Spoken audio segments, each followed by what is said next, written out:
Hello account students. आज हम लोग डिस्कस करने जा रहे हैं इश्यू ऑफ शेयर्स का second topic, the important theory concepts. Right. इसमें जो हम टर्म्स और जो कॉन्सेप्ट्स डिस्कस करेंगे they are very very important. Right. तो ध्यान से सुनेंगे, पेन एंड नोटबुक रेडी रखेंगे और साथ साथ अगर चीज़ें नोट डाउन करते रहेंगे तो आपके लिए बहुत अच्छा रहेगा। जैसे जैसे आप और वीडियोस देखेंगे आपके एक नोट्स रेडी हो जाएंगे जो कि आपके लिए बहुत बहुत हैंडी होंगे।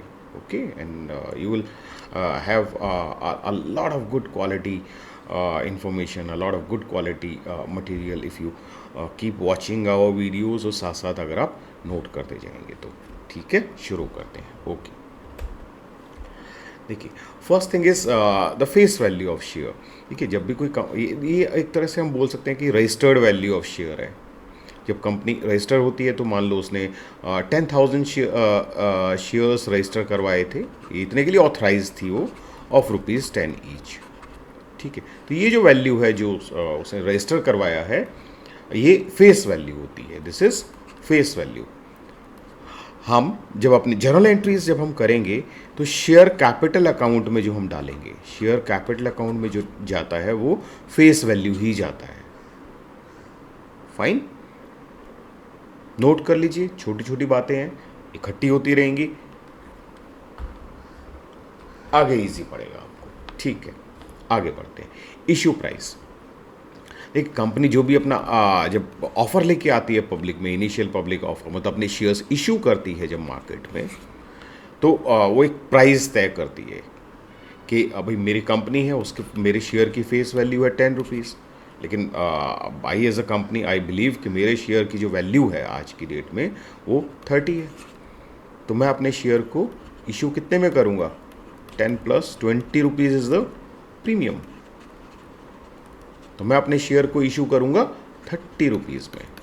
तो जब मैंने पब्लिक को ऑफ़र किया कि भाई मेरी कंपनी के शेयर्स बाय करो, ठीक है, तो जब मैंने अपने शेयर्स इशू किए तो जो मैंने प्राइस तय किया, जो कंपनी ने प्राइस तय किया, वो प्राइस होता है इशू प्राइस। वो ज़्यादा तो हो सकता है फेस वैल्यू से, कम नहीं हो सकता। डिस्काउंट पे इशू नहीं है। पहले हुआ करता था अलाउड कंपनीज एक्ट 1956 में। अभी कंपनीज एक्ट 2013 के बाद इशू प्राइस आपका फेस वैल्यू से कम नहीं हो सकता है। डिस्काउंट पे शेयर्स इशू नहीं होते हैं अब। राइट, फाइन, ओके, आगे बढ़ते हैं। Next is market price of the share. देखिए, जो शेयर मार्केट होती है, स्टॉक मार्केट, और ये आज के टाइम में तो आपको पता है कि बहुत बढ़ रहा है शेयर मार्केट या stock market, due to financialisation of savings and because Indians जो है they are very under invested in equities. तो the trend of share market is on the up. Okay, तो पहले हम ये बेसिक वीडियोस के बाद we will move on to discussing these as well. तो उसके लिए हमारे चैनल के साथ जुड़े रहिए, तो आपको आने वाले टाइम में इसकी भी बहुत अच्छी इन्फॉर्मेशन मिलेगी। ओके, बढ़ते हैं आगे। तो market price of the share क्या होता है कि वो मार्केट में कितने का बिकता है वो शेयर। जैसे कंपनी IPO लेके आई ₹30 का, लेकिन जब वो शेयर मार्केट में लिस्ट हो गया तो वो स्टॉक एक्सचेंज पे रिफ्लेक्ट करेगा उसका प्राइस। तो जो स्टॉक एक्सचेंज में जो रिफ्लेक्ट करता है प्राइस, उसको मार्केट प्राइस बोलते हैं। Right, the price which is reflecting in the stock market for that price, कि वो आज की डेट में कितने का वो शेयर बिक रहा है स्टॉक मार्केट में, that is the market price of the share. Right, the three terms are clear. Face value जो रजिस्टर्ड वैल्यू है, शेयर कैपिटल अकाउंट में फेस वैल्यू ही जाती है, note it down. Issue price, जब कंपनी ने offer किया पब्लिक को, जब अपने शेयर्स इशू किए तो कितने में इशू किया। जैसे फेस वैल्यू 10 है, इशू किया 30 में, तो हम बोलेंगे ₹20 प्रीमियम पे इशू किया। तीसरी बात, market price of the share. तो आज की डेट में उस शेयर की मार्केट में कितना प्राइस है, मतलब लिस्टेड कंपनी है तो जो स्टॉक मार्केट में, शेयर मार्केट में वो कितने का बिक रहा है वो share, that is the market price of. और आपने बिजनेस स्टडीज़ में अगर पढ़ा होगा तो wealth maximisation and profit maximisation का कंसेप्ट अगर आपने पढ़ा हो, तो हर एक कंपनी का, हर एक बिजनेस का ऑब्जेक्टिव होता है कि उसका market price of the share बढ़े, उसी से उसकी वेल्थ मैक्सिमाइजेशन का रिफ्लेक्शन है वो। ओके, ठीक है, नोट कर लीजिए तीनों टर्म्स। ओके, ठीक है। नेक्स्ट देखिए, कंपनी ने शेयर्स इशू किए, जैसे कंपनी ने इशू किए थे 1000 शेयर्स टू द पब्लिक, और अगर पब्लिक ने अप्लाई किया तो 1000 ही किया।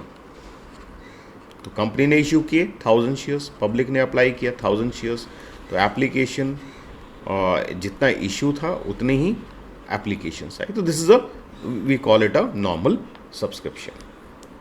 सिंपल, इसमें ज़्यादा कुछ नहीं है बोलने के लिए। Next, under subscription. अब सीधी सी बात है, कंपनी ने जो शेयर्स इशू किए थे वो किए थे 1000, पब्लिक ने अप्लाई किया 950, तो इशू इज ग्रेटर देन, या application is less then issue. Issue किए कंपनी ने 1000, पब्लिक ने अप्लाई किया 950, तो ये इस सब्सक्रिप्शन को हम कैसा कहेंगे? Under subscription, right. Next, over subscription. Over subscription क्या होता है? कंपनी ने इशू किए 1000 शेयर्स, पब्लिक ने अप्लाई कर दिया 5000 शेयर्स के लिए, राइट। तो इसका मतलब the number of shares issued is less than number of shares applied for, ज़्यादा एप्लीकेशंस आ गई। This we call it over subscription. Obviously company cannot allot more than 1000, अगर उतना ही उसने इशू किया था और उतने के लिए वो रजिस्टर्ड है तो, राइट। तो जो ओवर सब्सक्राइब्ड है 4000 शेयर्स, इसमें ज़्यादा एप्लीकेशन आ गई, इसको हमें अपने अकाउंट्स में हैंडल करना पड़ेगा, सीखेंगे आगे ये।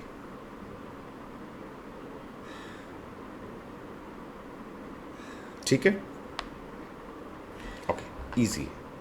Pause the video and note it. Okay, एक टर्म होता है मिनिमम सब्सक्रिप्शन। मिनिमम सब्सक्रिप्शन क्या होता है? जैसे अभी हमने टॉपिक किया था अंडर सब्सक्रिप्शन, है ना, कि कंपनी ने अप्लाई इशू किए 1000 शेयर्स एंड पब्लिक ने अप्लाई किए 950, तो 950 है तो ओके, 95% सब्सक्रिप्शन है तो फाइन होता है। लेकिन अगर पब्लिक ने अप्लाई 90% से कम किया, ये भी अंडर सब्सक्राइब्ड है वैसे, ठीक है। पब्लिक ने अगर 90% है, मान लो पब्लिक ने अप्लाई किए 850 शेयर्स, राइट, कंपनी ने इशू किया था 1000 शेयर्स, पब्लिक ने अप्लाई किया 850 शेयर्स, तो ये कितना सब्सक्रिप्शन आया? सिर्फ 85%, राइट। तो पहले ऐसा करिए, रीड कर लीजिए इसको एक बारी, just go through this definition, pause करके एक बारी पढ़ लीजिए, ठीक है। हाँ, तो देखिए, अगर आपका पब्लिक ने जो सब्सक्राइब किया वो 90% से कम है, तो वो सब्सक्रिप्शन कैंसिल हो जाता है, कंपनी को पूरे पैसे वापस देने होते हैं, राइट। जैसे फॉर एग्जांपल, बात तो वैसे इजी सी है ये, कंपनी अपना आईपीओ लेके आई, इशू ओपन हुआ था 1 सितंबर 2024, और ऑफर क्लोज हो रहा है 6 सितंबर 2024, ठीक है। तो पब्लिक को अप्लाई करने के लिए 5 दिन मिले। इन 5 दिनों में अगर पब्लिक ने जो अप्लाई किया वो अगर 90% से कम एप्लीकेशंस आई, right, 90% is the minimum subscription, 90% is the minimum, इतना तो आना ही चाहिए, इससे कम आया तो वो इशू कैंसिल हो जाएगा और पब्लिक के पैसे कंपनी को वापस देने पड़ेंगे, आईपीओ कैंसिल हो जाएगा, राइट। गो थ्रू, ठीक है, आगे बढ़ते हैं। Authorize nominally registered capital of a company, ये क्या होता है कि this is the maximum amount of share capital that a company can legally issue, right. जैसे एक कंपनी है, उसने उसके बेसिकली प्रमोटर्स डिसाइड करते हैं, the nominally authorized capital is decided by the promoters, but they have to take permission from the registrar of the companies, या जो भी जिस कंट्री में वो रजिस्टर्ड है कंपनी, वहाँ की जो भी रेगुलेटरी बॉडी है उससे आप उसको परमिशन लेना होगा, ओके। तो एक कंपनी ने कहा भाई कि हमें 1 लाख रुपीज़ चाहिए, तो उन्होंने 10,000 shares at the rate 10 each is their registered capital, ठीक है। तो उनका रजिस्टर्ड कैपिटल हो गया 1 लाख। तो अपने कंपनी के जो मेमोरेंडम ऑफ एसोसिएशन है उसमें भी ये 1 लाख डालेंगे, और जो रजिस्ट्रार ऑफ कंपनीज़ हैं उनसे वो जितनी भी लीगल फॉर्मेलिटीज़ हैं वो उनसे परमिशन लेंगे, तो वहाँ भी 1 लाख दे विल जस्टिफाई कि why they need 1 lakh, right. So this is about authorized nominally registered capital. Repeat करता हूँ तीनों points. This is the maximum amount of share capital that a company can legally issue. 1 2. Who decides? The promoters of the company decide कि कितना authorised capital चाहिए during incorporation. Third thing, they have to abide by the necessary norms, necessary regulatory compliances are required, right? So these are the 3 points about registered या authorized capital या nominal capital. Okay, ठीक, आगे बढ़ते हैं. Next is capital reserve and reserve capital. देखिए capital reserve तो ये आपने 11th में भी किया होगा ना, जहाँ general reserve and capital reserve में डिफरेंस. ओके, एक बारी बता देता हूँ मैं आपको. जनरल रिजर्व क्या होता है? आपका जो नॉर्मल जो बिजनेस के प्रॉफिट्स होते हैं वो होते हैं ये. दीज आर द नॉर्मल या रेगुलर बिजनेस. ये आपका बिजनेस है, आपने उसमें 10,000 रुपये कमाए, आपने उसमें से 2,000 रुपीज़ विड्रॉ कर लिए, 8,000 आपने अपने जनरल रिजर्व में ट्रांसफ़र कर दिए. राइट, तो this is amount set aside from your profits for future use. Right, ये तो फ्री रिजर्व है, इसको आप कभी भी यूज़ करें कंपनी, कोई इस पर रेस्ट्रिक्शंस नहीं है. ध्यान से नोट कर लेना ये बात, ठीक है. General reserves are free reserves, इस पर कोई रेस्ट्रिक्शन नहीं है. ओके, अब आते हैं कैपिटल रिजर्व. क्या होता है कैपिटल रिजर्व? जो कैपिटल ट्रांजेक्शन्स पे जो प्रॉफिट होता है. कैपिटल ट्रांजैक्शन मतलब कोई मशीन बेची या आपको कोई शेयर्स इशू करने पे कोई फ़ायदा हो गया, तो ये तो कोई रेगुलर बिजनेस नहीं है ना भाई. आपकी फैक्ट्री है पेन बनाने की, ठीक है, तो दिस पेन बनाना इज़ योर बिजनेस.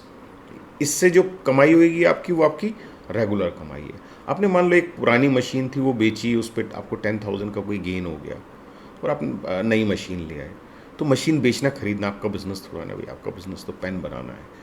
तो ऐसी कैपिटल नेचर की ट्रांजैक्शंस जो आपकी एसेट्स और लाइबिलिटीज़ पे असर डालती हैं, they are not your regular business, उस पर अगर आपको कोई प्रॉफिट हो जाए तो वो प्रॉफिट होता है कैपिटल रिजर्व. राइट, तो as per companies act mandatory है कि अगर कैपिटल नेचर की ट्रांजैक्शन पे आपको कोई प्रॉफिट हुए तो कैपिटल रिजर्व में ट्रांसफ़र करना ही होता है. Mark this point.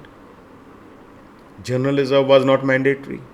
आपका प्रॉफिट है, जो मर्जी करो भाई अपने प्रॉफिट का, जनरल रिजर्व में डालो मत डालो, कोई रेस्ट्रिक्शन नहीं है. कैपिटल रिजर्व कैपिटल नेचर की ट्रांजैक्शंस पे होने वाले प्रॉफिट्स को इट इज़ मैंडेटरी कि आपको वो कैपिटल रिजर्व में डालना ही पड़ेगा as per companies act. Right, एक बात और, जो कैपिटल रिजर्व है वो फ्री रिजर्व नहीं होता. जनरल रिजर्व फ्री रिजर्व होता है, कैपिटल रिजर्व फ्री रिजर्व नहीं होता है. तो आपको शेयर होल्डर्स को डिविडेंड बांटने में या किसी और काम में उसको यूज़ नहीं कर सकते हैं. बेसिकली उसका यूज़ सिर्फ कैपिटल लॉसेस को राइट ऑफ करने के लिए हो सकता है. कैपिटल रिजर्व्स का यूज़ जो है कैपिटल लॉसेस को राइट ऑफ करने के लिए हो सकता है. Note down these points. Right, next आते हैं रिजर्व कैपिटल क्या होता है. देखिए रिजर्व कैपिटल क्या होता है, कंपनी ना जो शेयर इशू करती है, मान लो एक 10 रुपये का शेयर है, कंपनी ने 10 में इशू किया, तो कंपनी ने 9 रुपीज़ 50 पैसा तो शेयर होल्डर से ले लिया. ठीक है, इसकी डिटेल्स बाद में समझ में आ जाएगी, एंट्री एंड ऑल. 50 पैसा पर शेयर अभी कंपनी ने मांगा ही नहीं शेयर होल्डर से. ठीक है, तो वो क्या हो गया, this is uncalled portion of share capital. Share capital का वो पोर्शन जो अभी कंपनी ने शेयर होल्डर से नहीं मांगा है. राइट, एक बात तो इसका मीनिंग समझ में आया. दूसरी बात, reserve capital company can ask for this reserve capital at the time of liquidation. जब कंपनी वाइंड अप होगी तो वहाँ पे they can ask shareholders to pay this amount. Right, is it mandatory? No. जैसे capital reserve capital nature की transactions पे होने वाले प्रॉफिट को कैपिटल रिजर्व में ट्रांसफर करना is mandatory. Reserve capital is not mandatory. Company की मर्जी हो, चाहे तो पूरे 10 रुपये कॉल कर ले शेयर होल्डर से. Right, there is no boundation. Fine.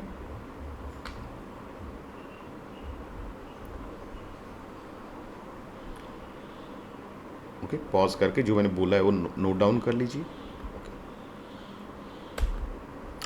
ठीक है, next point, the equity shares and preference shares, details तो आप बिजनेस स्टडीज़ में आप पढ़ लेंगे, ठीक है।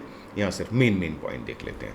देखिए इक्विटी एंड प्रेफरेंस में मेन जो डिफरेंसेस होते हैं, वो मेन डिफरेंसेस एक तो ये होते हैं कि प्रेफरेंस शेयर होल्डर को ये दो प्रेफरेंसेस मिलती हैं, राइट टू डिविडेंड और राइट टू कैपिटल। देखिए हमने जो फर्स्ट वीडियो था उसमें देखा भी था भाई, dividend is appropriation of profit. Company को प्रॉफिट होएगा तो डिविडेंड देगी, और वो भी मर्जी है दे ना दे, मतलब कंपनी की मर्जी है भाई डिविडेंड दे ना दे, कोई मैंडेटरी नहीं है, कोई मैंडेट नहीं है। लेकिन जब कंपनी डिसाइड करेगी डिविडेंड देने की, तो अगर इक्विटी शेयर होल्डर को डिविडेंड दे रही है तो प्रेफरेंस को तो देना ही पड़ेगा। प्रेफरेंस शेयर होल्डर्स की प्रेफरेंस पहले होती है, तो before giving dividend to equity shares, preference share holders का डिविडेंड देना पड़ेगा, राइट। यहाँ इश्यू ऑफ शेयर्स वाले चैप्टर में तो कोई खास इसका यूज़ नहीं है।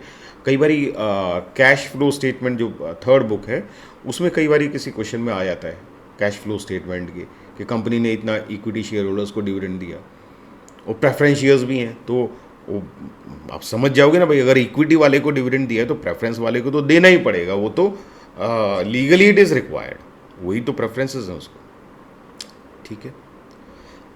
Next preference is right to capital. जब कंपनी वाइंड अप होएगी, तो जब वाइंड अप होने पर जब पैसा बटेगा तो जो लाइन में जो लगे होंगे, तो इक्विटी शेयर होल्डर्स से पहले नंबर प्रेफरेंस शेयर होल्डर वालों को आएगा, ठीक है। इक्विटी शेयर होल्डर्स का सबसे लास्ट में नंबर आएगा। भाई इक्विटी शेयर होल्डर्स तो वैसे भी कंपनी के मेन ओनर होते हैं ना भाई, ये तो these are the owners of the company, तो इनको तो सबसे लास्ट में ही मिलेगा। तो preference share holders get the priority at the time of liquidation of the company, winding of the company, जब उनको कैपिटल, उनका पैसा वापस किया जाएगा, तो राइट, ओके, ठीक है। तो दो हो गए। नेक्स्ट देखिए, इक्विटी शेयर होल्डर्स पे डिविडेंड फिक्स नहीं होता, यहाँ पे रेट ऑफ डिविडेंड फिक्स हो जाता है। तो प्रेफरेंस शेयर आप देखेंगे कई बार क्वेश्चन आएगा 9% प्रेफरेंस शेयर, मतलब प्रेफरेंस शेयर का नाम ही होगा 9% preference share, this 9% is rate of dividend, ठीक है। तो रेट ऑफ डिविडेंड इनका फिक्स होता है, इक्विटी शेयर्स में वो फिक्स नहीं होता है। नेक्स्ट, इक्विटी शेयर्स, तो it's a perpetual capital for the company, जब तक कंपनी की लाइफ है तब तक ये कैपिटल रहेगा। भाई वो बताए ना, वो तो मालिक है बिजनेस के, तो एंड तक टिके रहेंगे वो, ठीक है। Preference shares they are redeemable, उनका पैसा एक टाइम के बाद वापस करना पड़ता है। I think it's 20 years, I think is the maximum limit, check कर लेंगे एक बार, ठीक है, पॉज करके नोट कर लो। Thank you for watching. काफ़ी अच्छे कंसेप्ट थे इस वीडियो में, अगर कुछ रह गए हैं तो दोबारा से आप देख लीजिए, लेकिन these are very important, not only from your accounts का इश्यू ऑफ शेयर्स के पॉइंट ऑफ व्यू से, बट बिजनेस स्टडीज़ में भी, या बिजनेस स्टडीज़ में यस फाइनेंशियल आपका एक चैप्टर है सेकेंड बुक ऑफ BST, उसमें उसके लिए भी these are important terms, you must know, ठीक है। नेक्स्ट क्लास में हम लोग basic entries for issue of shares करेंगे, जनरल एंट्रीज करेंगे, right, okay. Do subscribe the channel, specially commerce के स्टूडेंट्स जो है, we try to provide the best of content possible. Do subscribe the channel and keep in touch. Thank you very much, thank you for watching, okay, bye bye, take care, thank you.